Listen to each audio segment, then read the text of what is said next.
Bonjour à tous et merci de nous retrouver sur le plateau d'un cœur qui écoute votre émission de spiritualité. Aujourd'hui, nous avons la joie de recevoir Lily Solomon. Bonjour Lily. Bonjour Cyril. Alors vous avez une petite trentaine, vous êtes mariée et maman d'une petite fille qui a 5 ou 6 ans. 5 ans. 5 ans. Vous êtes pianiste professionnelle, un talent qui s'est révélé très tôt chez vous. Dieu s'est fait connaître à vous aussi assez jeune, mais la rencontre vraiment personnelle s'est faite plutôt en 2010. Alors vous allez nous raconter tout cela dans quelques instants, ainsi que votre parcours spirituel. Juste avant, on va écouter un air que vous avez interprété de l'Appassionata de Liszt.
Eh bien, c'est impressionnant, ça va à toute vitesse.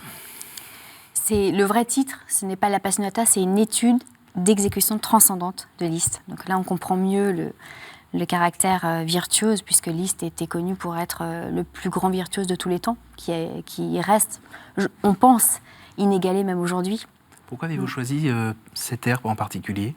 Alors cet air, comme tous les autres airs que j'ai interprétés dans ce voyage dans l'âme, que j'ai intitulé Voyage dans l'âme, à mon récent concert à la Salle Cortot, c'est un morceau qui me parle depuis que je suis toute petite. C'est des morceaux qui constituent un peu une autobiographie en musique. Donc c'est des morceaux que j'ai choisis parce que je les vis, je les habite et ils m'habitent depuis que je suis enfant ou adolescente. Et donc c'est des morceaux qui me racontent en musique et pour communier avec le public, quand je donne un concert, j'ai besoin de cette musique pour exprimer cela. Alors, qu'est-ce que cet air dit en particulier de vous ? La passion. La passion la passion au sens aussi de la passion biblique, que j'ai découverte beaucoup plus tard. C'est le feu qui nous anime, qui ne s'éteint jamais et qui nous donne la force de soulever des montagnes. C'est aussi un tempérament où vous avez toujours besoin de faire des choses, d'aller vite, de cavaler partout ? Sans doute, même si je lutte contre, mais c'est vrai que j'ai besoin d'avoir toujours du sens, un sens de vérité dans chaque chose que je fais. Et c'est pour ça que le piano est un métier, on va dire. C'est un métier, c'est pas vraiment le mot, une vocation. Comme disait Bernadette, le plus important, c'est de trouver sa vocation. Et je pense que la vocation me convient tout à fait dans le sens où je suis en quête permanente de sens. Et le sens, les grands génies de la musique classique me les prêtent, en fait. Et donc, je peux les incarner à travers cette musique. Alors, Franz Liszt est un auteur plutôt spirituel. Est-ce que vous pouvez nous dire un mot de la spiritualité que vous percevez quand vous jouez justement des œuvres ? Alors, c'est une très bonne question. Justement, je pense souvent, quand je joue cette étude en particulier, mais d'autres œuvres aussi, à un épisode de la vie de Liszt qui m'a vraiment bouleversée. Alors, je ne sais plus exactement quel âge il avait, mais il était enfant. Il était en telle extase devant Dieu qu'il s'en est évanoui. Il en a perdu connaissance. Et pour la petite anecdote, la Gazette a raconté la mort de Franz Liszt, une mort précoce, donc enfant. Qui a été contredite par la suite, mais c'est pour exprimer ce feu qui l'embrasait et qui était plus fort que tout. Et dès enfant, il était un âge très précoce, il brûlait d'amour et ça ne s'est jamais éteint au fil de sa vie.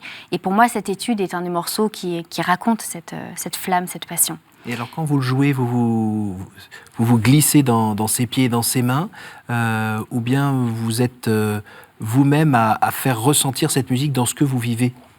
Les deux, mon capitaine. Les deux, parce qu'en réalité, interpréter un air de musique qu'on n'a pas composé soi-même, ça relève pour moi du même esprit qu'une rencontre amoureuse. Amoureuse vraiment au sens large, une rencontre amoureuse de soi avec le compositeur, de soi avec la musique, de soi avec le public. Et donc c'est un sentiment de communion qui est parfaitement mystérieux, puisque je n'ai pas connu Franz Liszt, je n'ai pas connu sa culture, mais la rencontre n'est pas moins vraie, n'est pas moins réelle, n'est pas moins charnelle, n'est pas moins incarnée.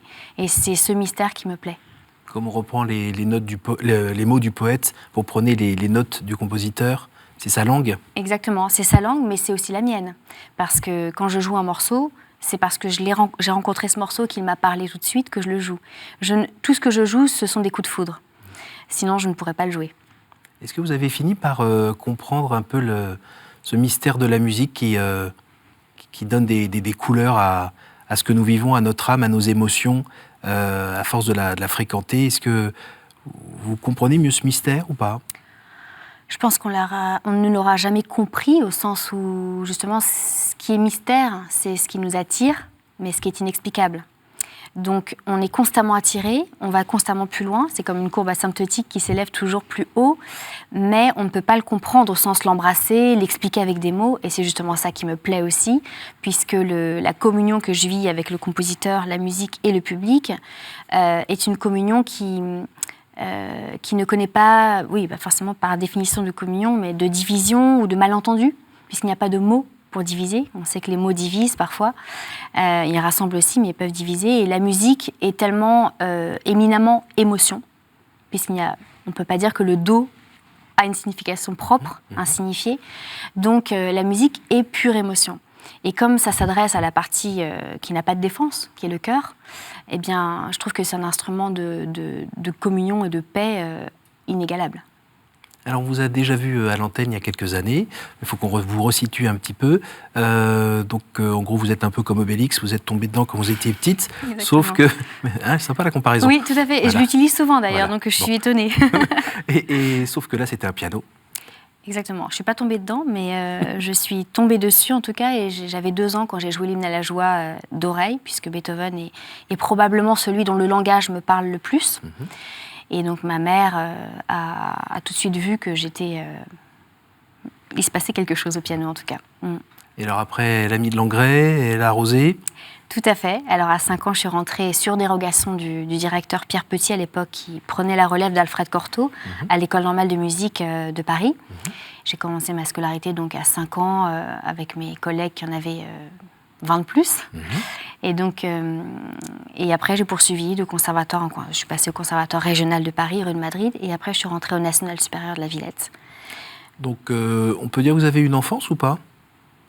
Alors, celle où on joue, on tape sur des tambours et on a des marionnettes? J'ai eu une enfance spéciale. Je vais pas vous dire le contraire. En même temps, je dis pas que ça ne me convenait pas. Au contraire, je pense que je me sentais assez différente en fait des autres camarades de mon âge, puisque j'avais toujours une quête de vérité qui était insatiable, et donc une forme peut-être de gravité dans ma façon de vivre, que je ne retrouvais pas dans l'insouciance, parfois un peu désinvolte des enfants, et parfois un peu violente. Donc c'est vrai que je me sentais un petit peu différente. En même temps, je me sentais comme les autres, au sens où j'étais enfant. Et donc j'avais aussi besoin de rire, de me distraire. Et quand, au fil des années, j'ai senti qu'on m'affublait de cette étiquette d'enfant prodige, ça a été assez lourd à porter, puisque j'étais comme une enfant, et une étiquette, c'est quelque chose qui vous est attribué par l'entourage, donc vous devenez le miroir du fantasme de l'autre. Donc ça n'a pas été toujours facile à porter, mais en même temps, de toute façon, la passion perçait tout, et était plus forte que tout, surtout. Alors, la moitié de vos gènes est d'origine coréenne aussi, du côté de votre maman. Oui. Ça fait que vous étiez aussi un petit peu différente? Sans doute, oui. Vous le sentiez? Non? Oui, quand même. Alors, je suis moitié coréenne et un quart roumaine aussi. Alors, je sens moins mes racines roumaines parce qu'elles ont été plus diluées dans le temps, mais les racines coréennes étaient effectivement très fortes de par la langue déjà, qui est tout à fait différente. Votre maman le parlait à la maison? Ma mère mélangeait souvent, donc on parlait un petit peu les deux langues. Et oui, c'est vrai, sans doute, en plus, c'est des cultures très différentes. Vraiment, même si les Coréens aiment beaucoup l'Occident, aiment beaucoup les Français. Et d'ailleurs, je pense que ma passion est héritée aussi de ses racines, parce que c'est un peuple très passionné, très, très entier, qui me touche beaucoup aussi. Et l'image qu'on en a aussi, c'est un peuple plutôt travailleur. Peut-être sans doute le plus travailleur de la Terre. Je dis ça parce que c'est vrai que je suis épatée par l'esprit de détermination des Coréens. Quand ils veulent quelque chose, ils se donnent les moyens, du style y laisser leur santé, leur famille, pour atteindre cet objectif. Donc ils brûlent pour leur passion, ça c'est vrai. Vous êtes, j'imagine, un petit peu déterminé aussi, non? Un petit peu, oui. Un petit peu. De plus en plus, en fait. C'est-à-dire que la détermination a toujours fait partie de moi, mais le fait de vraiment creuser mon sillon de manière et ne pas me laisser distraire à droite et à gauche, ça, c'est assez récent quand même. Et je pense que ça vient avec l'expérience. Alors, on est dans une émission de spiritualité. On en a déjà parlé un petit peu, mais quand même, il faut dire que dans votre enfance, il y a toujours eu un peu Dieu qui était présent. Même beaucoup. Même beaucoup. Très présent. J'écrivais des lettres à Dieu. J'ai ouvert un journal quand j'avais 7 ans et je m'adressais à lui. C'était pas cher. Vous n'êtes pas du tout dans une famille qui était catholique pratiquante. Pas du tout. Même au contraire, je dirais. C'était vraiment un cadre tout à fait laïque. J'allais dans une école laïque. J'avais des copines qui allaient au catéchisme, mais c'était... Je ne savais pas ce que ça voulait dire, le catéchisme. Alors, Dieu, c'était votre confident? C'était votre copain? C'était qui? C'était mon confident et l'autorité que je craignais au-dessus de tout. Mais craindre au sens positif. C'est-à-dire l'autorité à laquelle je me référais. Mais comment je peux dire que je me référais à une autorité qu'on ne m'avait jamais présentée? Ça me reste toujours mystérieux, mais c'était vrai. Et puis, en 2010, on va dire qu'il y a une rencontre interpersonnelle. Oui, tout à fait, une rencontre... Racontez-nous. Alors, je cherchais toujours la vérité. Et puis, pour la petite anecdote, le piano m'a amenée au cinéma, puisque j'ai interprété un rôle autobiographique de pianiste dans un film qui s'appelait Vivre, de Yvon Marciano, qui était un très joli film qui racontait un film un peu choral, qui racontait le destin de 8 jeunes. Et mon destin à moi était le destin d'une pianiste, évidemment. Et donc, de fil en aiguille, je suis rentrée dans ce milieu un petit peu. J'ai eu un agent qui, un jour, m'appelle pour interpréter le rôle de Bernadette Soubirous. À l'époque, je n'y connaissais strictement rien. Pour moi, Jésus, c'était le Père Noël. Vraiment, j'étais tout à fait ignorante sur le sujet. Et donc, j'ai commencé à me renseigner, tout simplement. Je suis allée à Lourdes, je me suis liée d'amitié avec le chapelain de Lourdes. Et puis, j'ai commencé à lire la vie de Bernadette. Alors, ce qui m'a interpellée tout de suite, c'est que je suis tombée en amitié avec elle. Alors que c'est une personne... En même temps, je suis familière de l'exercice, puisque je tombe en amitié aussi et en amour avec les compositeurs que j'interprète. Mais là, c'était autre chose. Et dernière étape de la préparation du casting, que je n'ai pas eu finalement, eh bien, j'ai lu les Évangiles. Et donc, c'était en août 2010. Et puis, voilà, j'ai jamais rien lu d'aussi vrai. C'était la vérité à l'état pur. C'était tout ce que j'avais rêvé de lire depuis toujours et que j'avais jamais vu écrit. Donc ça a été une telle évidence, une telle joie, une telle libération. Le style, les répétitions, ça n'a pas été rébarbatif pour vous? C'était tout de suite du vrai Alors, je me suis beaucoup défendue, vous avez raison. C'est-à-dire que tout l'épisode jusqu'à la Passion, j'étais heureuse de lire ça parce que ça m'apaisait de voir autant de justice, de vérité, de transcendance. Parce que je peux dire que ma vie est guidée, mais nos vies à tous, mais moi je le sens vraiment de manière très aiguë, par ce désir d'union avec le Très-Haut, je ne sais pas comment l'appeler, et la musique est un instrument pour moi de cette union. Mais quand je lisais ça, j'avais l'impression de rentrer dans cette union de manière tout à fait fluide et vraie. Et au moment d'arriver à la Passion, donc c'était d'abord l'évangile de Saint Matthieu, je fonds en larmes. Et juste à la fin de l'évangile, je referme le livre, je dis je ne me laisserai pas avoir dans l'évangile suivant, non, je serai forte. À nouveau, la même émotion m'étreint. Et pareil pour Luc et Jean, alors là c'était depuis le début jusqu'à la fin. Et à la fin, j'ai refermé le livre et j'ai dit c'est la vérité pure. Et ma vie a vraiment changé. Elle n'a pas changé de manière visible, mais à l'intérieur, oui, tout a été chamboulé. Tous les compteurs ont été remis à zéro. Et vous n'êtes pas resté seul, vous vous êtes rapproché d'une paroisse, d'un prêtre? Tout à fait, tout à fait. J'ai commencé... Pas vivre ça dans votre coin non plus, à faire votre sauce? Non, bien sûr. Et j'ai découvert les fraternités monastiques de Jérusalem et cette liturgie, en fait, je la trouve éminemment artistique. puisque déjà il y a beaucoup de chant, mais même dans leur chorégraphie, leurs gestes, leur façon d'allumer les cierges, je trouvais ça tellement beau, le rythme aussi, tout à fait. Et ça m'a vraiment portée. Et pour vous dire, j'étais à une période de ma vie où justement je touchais beaucoup au cinéma, j'ai joué à la télé aussi, dans les séries télé. Profilage. Profilage, exactement. Et à ce moment-là, le piano n'était pas en sourdine, mais pendant 2 ans, j'ai arrêté les concerts pour faire le point justement pour faire la part entre la passion pure qui avait été la mienne quand j'avais 2 ans et la passion imposée par l'entourage. Donc, il faut dire que mon parcours de pianiste a été difficile en ça qu'il a été beaucoup pollué par justement ces fantasmes qui ont été projetés sur moi. Et au bout d'un moment, on ne sait plus en fait si on aime le piano. De type, vous allez faire des concerts dans le monde entier, être numéro 1 partout. Il y a de ça. Alors vivre ça, avec des loups.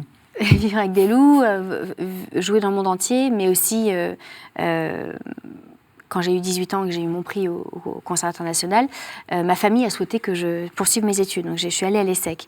Donc je me suis sentie un peu ballottée entre des destins qui n'étaient pas... Vous dites d'ailleurs que c'était un petit peu une sorte d'arrêt, de claque, un rideau qui se déchire. Oui, je pense que... Ça fait depuis que je suis petite qu'on me pousse vers le piano, puis tout d'un coup, là, on mettrait ça un peu en suspens, puis on me pousse sur une école de commerce. Tout à fait, tout à fait. En fait, alors que c'est déjà une grande partie de votre vie. Exactement, ça a été 18 ans de sacrifice, de sacerdoce. C'est des efforts. Tout à fait, exactement. C'est pas j'ai envie, j'ai pas envie, c'est qu'il y a maintenant, il faut y aller, et puis il faut travailler. Tout à fait, même quand on n'a pas envie, justement, l'entourage est là pour vous remotiver, donc ça a été difficile.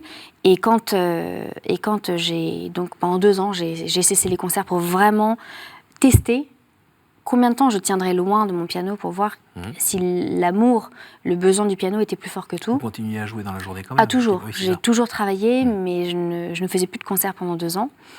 Et suite aux évangiles, j'ai senti l'appel. Et là, c'était vraiment une autre perspective. C'est-à-dire, je ne fais pas du piano parce que ça me fait plaisir. Bien sûr, ça me fait plaisir. Bien sûr, c'est vital. Bien sûr, c'est mon oxygène. Mais je le fais parce que je me sens appelée. Et là, d'un coup, on sent un souffle qui vous porte, qui vous accompagne, qui vous guide. Et c'était beaucoup plus fort. Alors aujourd'hui, justement, on peut dire que vous avez repris le piano depuis 1 an, en version professionnelle, on va dire. Alors, depuis 7 ans en version professionnelle, c'est-à-dire je fais des concerts depuis 7 ans, mais depuis 1 an, c'est vrai que j'ai fait 2 rencontres qui ont été déterminantes. La première, ça a été avec ma manager, qui a une vision très créative et très énergique de ma trajectoire. Donc, on y travaille. Et mon maître. Donc je suis passée par les mains de grands pédagogues de piano qui m'ont apporté chacun à sa manière. Mais là, depuis 1 an, c'est vraiment tout à fait différent. Je peux dire que c'est une véritable renaissance artistique pour moi. Ça change votre vie aussi ? Ça change ma vie, puisque maintenant, c'est une vie vraiment d'athlète de haut niveau. C'est comme un sportif de haut niveau qui fait attention à la manière dont il mange, dont il dort. Chaque minute est comptée.